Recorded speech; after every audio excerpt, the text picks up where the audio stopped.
Hey guys, and welcome to a battle between Pacta and Nomru, and they're going to be in charge of the Dark Elves and the forces of the Empire with some pretty cool builds here, so I'm very excited to hop in this game and have a little look. So it looks like we are going to be playing on Storm Demon here, one of the coolest named maps in the game, and we'll hop in it and have a quick look at both the armies. So we're going to slow it down here while we go through the build. So for the forces of Pacta and the Dark Elves over on the left-hand flank, it looks like we have a pretty heavy skirmish core, which you expect from the Dark Elves is kind of a staple of their playstyle. So we have some Dark Riders protecting the Dark Riders with repeater crossbows. Again, pretty damn competitive and, kind of expected pick overall. And on the other hand side, we have some more Dark Riders as well.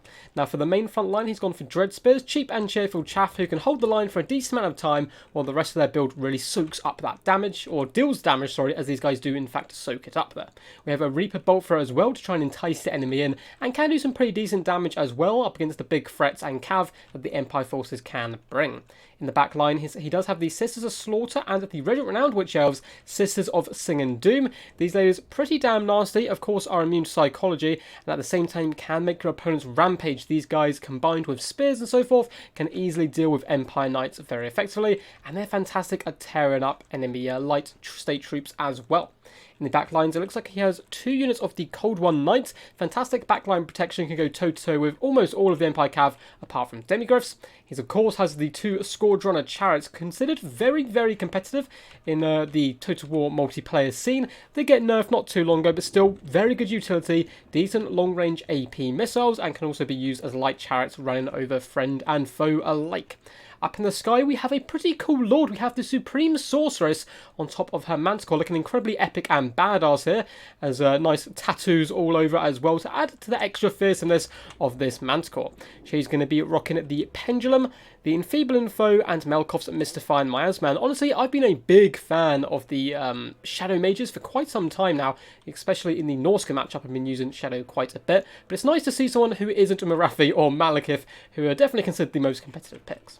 Now, for the forces of the Empire here in the front lines, it looks like he also has gone for Spearmen, cheap and cheerful chaff to hold the front line, but instead these guys are triple silver chevron, something I've actually been seeing quite a lot recently, so I'm not sure if there is a change in the meta, but they should be able to hold for a decent amount of time. Swordsman on either flanks as well to do a little bit of extra damage, and all of this is in order to protect the 3 units of Huntsmen in reserve here, or it looks like 4 in fact, who are actually a really nice pick here. They can deal with the Naked Witch Elves and so forth with their cheap and cheerful arrows, but at the same time, bonus versus large will help take down chariots, cav, big old dragons and monsters and all that type of good stuff.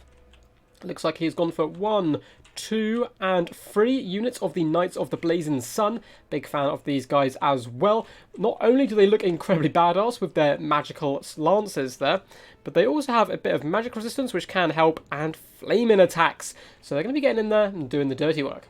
It looks like for a wizard, he does in fact have a Jade Wizard coming in with Regrowth and Earthblood. Always good when you have so many units of cav to get the value out of them. And up in the skies, we have a General of the Empire, someone you don't get to see too often at all. Normally it's Karl Franz up in the sky, but instead this basic guy going to be rocking a pretty hefty 4,000 health, decent armor, decent attacks all round, and is going to be coming in with a Rune Fang. So he's going to be roaring proud and trying to make Papa Karl Franz as proud of the Empire as possible. So without further ado, let's hop into this battle. So expecting a decent amount of skirmish that is going to be coming in between these knights, trying to catch and push back the Dark Riders and so forth. Also some nice shadowing with the Spearmen would be quite nice to keep those guys at bay and force them to shoot into those shielded units and really kind of mess up their value. Looks like Huntsman getting 1 or 2 early volleys onto the Squadrunner Chariots and the Empire as well, getting in there and getting a tiny little hit in, although it does look like he takes some return damage as well, so nothing to write home about from either forces just yet. Huntsman, pretty good counter to the Dark Riders here, forcing those guys back, and a nice protection of Spearmen and Swordsmen as well, going to keep those guys nice and healthy.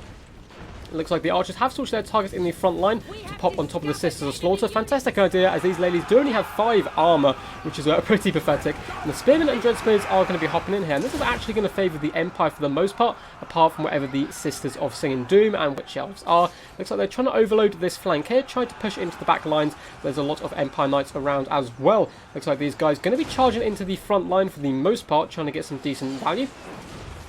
And that bolt thrower, dangerously unprotected in the back. There are some Cold One Knights waiting in reserve, but it's pretty damn scary.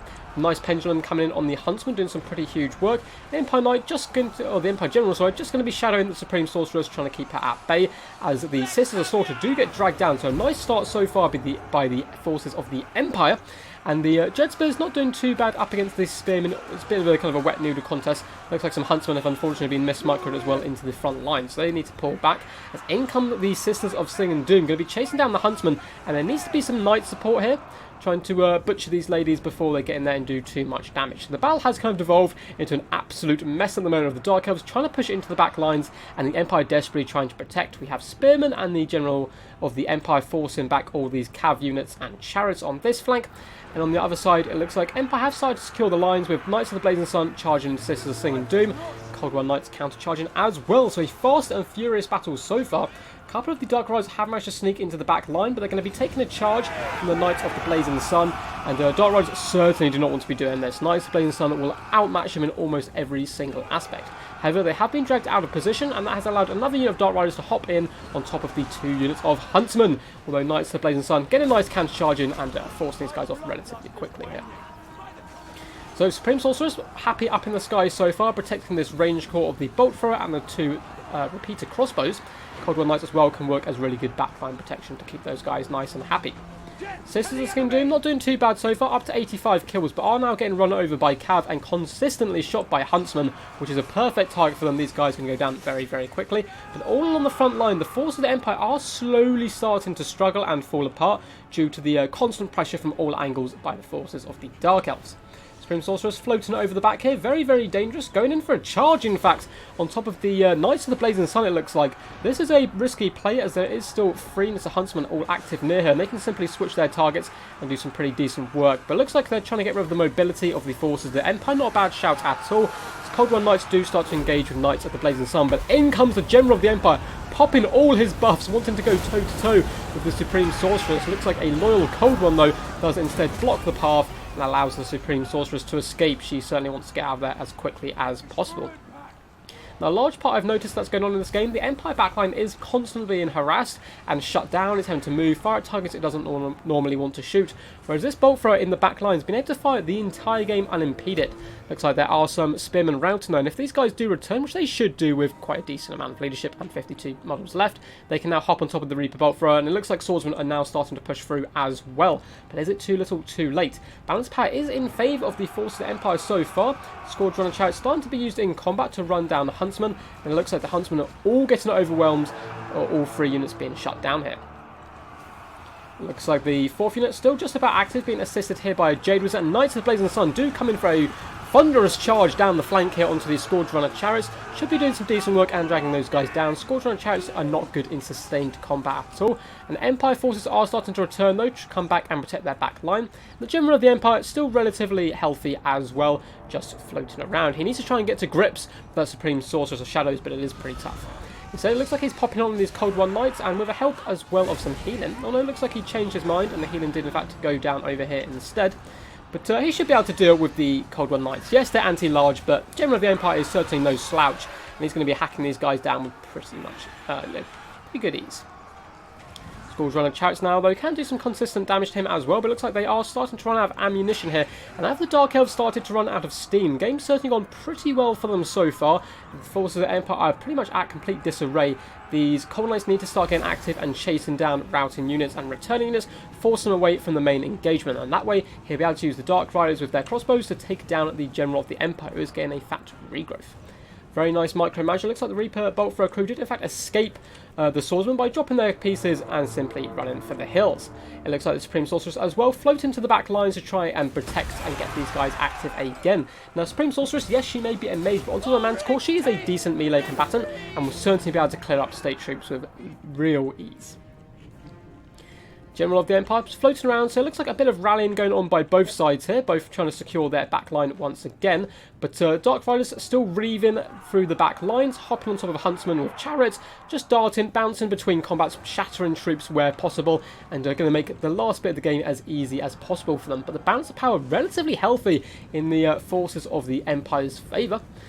But it looks probably because the General of the Empire is so healthy compared to the Supreme Sorceress. But apart from that, they only really have state troops left. The Jade Wizard's still alive now. there's been quite a lot of damage done to the General of the Empire, but in this situation I think it's certainly better to focus down the Jade Wizard first. Yes, he's a small target and hard to hit, but that healing is so valuable, and with him off the field, the General of the Empire becomes a much easier combatant to deal with. So both forces just simply rallying here. Bolt throw it back in action. So if I was Dark Elves, simply fall back, try to get as much value from this as possible, and just harass your opponent. That looks like what Pacta is doing here, which is some really good play overall. Dark Riders constantly trying to harass this General of the Empire, but once again, I would probably go after the Jade Wizard. He's not the smallest target on his horse. You can do some decent damage to him and try to drive him off, and at least force the Empire, to approach and kind of overextend. But another bolt throw shot does go into the General Empire, doing some decent damage overall. So I suppose his healing cap is relatively close, so doing damage to him can help.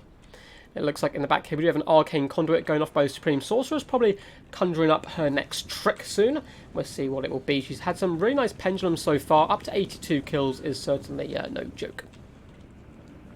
So Squadron Chariots are simply withdrawing here, everything falling back, and the Bolt Thrower constantly trying to get that consistent damage done on top of the General. And it looks like an Earthblood did in fact go down on the Huntsman and the Wizard instead of the General of the Empire. I'd really like to have seen him in that batch as well, getting a nice heal up, as he's going to be pretty key here to trying to carry the day as the Dark Riders slowly start to run out of ammunition.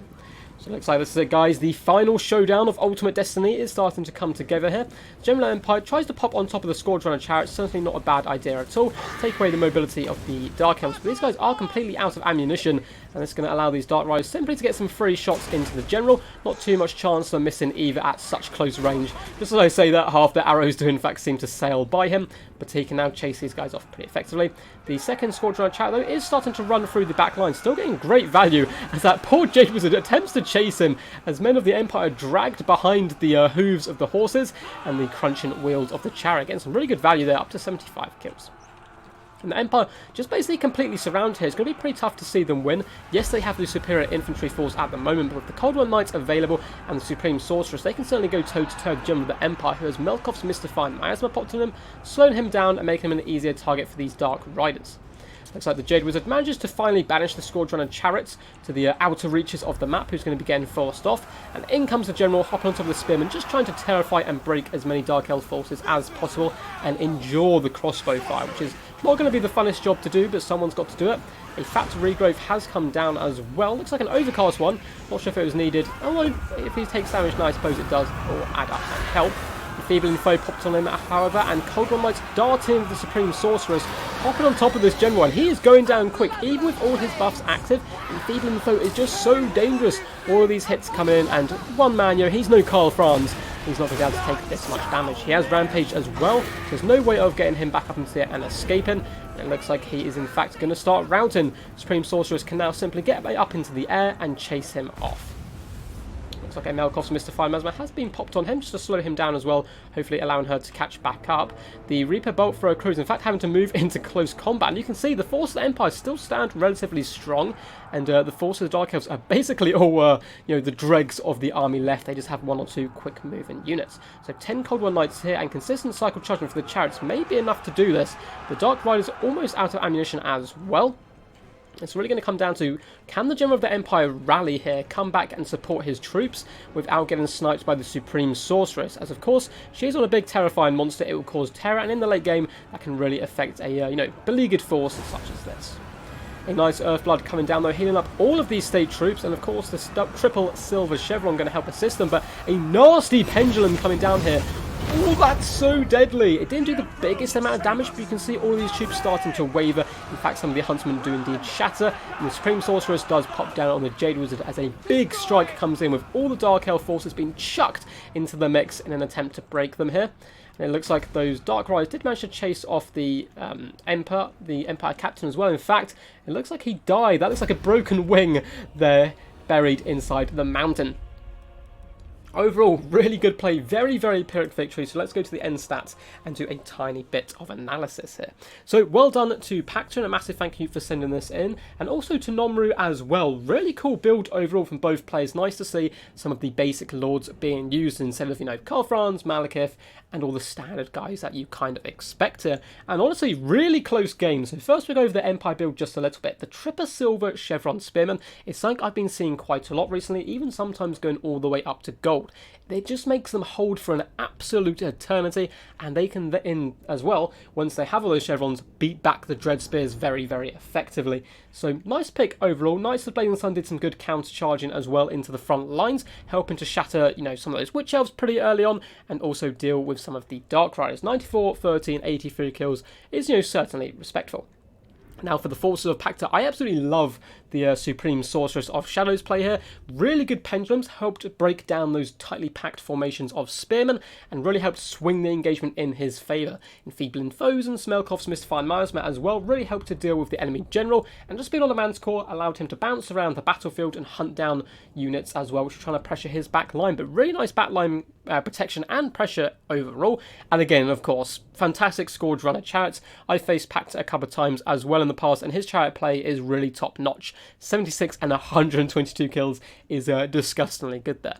Anyway guys, I hope you did enjoy it. If you did, please do consider giving a big old thumbs up and subscribing for more Total War content in the future. If you'd like to see your own replays on the channel, get involved in tournaments, or just like to talk to a load of cool guys, feel free to join my Discord. There's a link just down below in the description. But anyway guys, until next time, peace, and as always, stay awesome.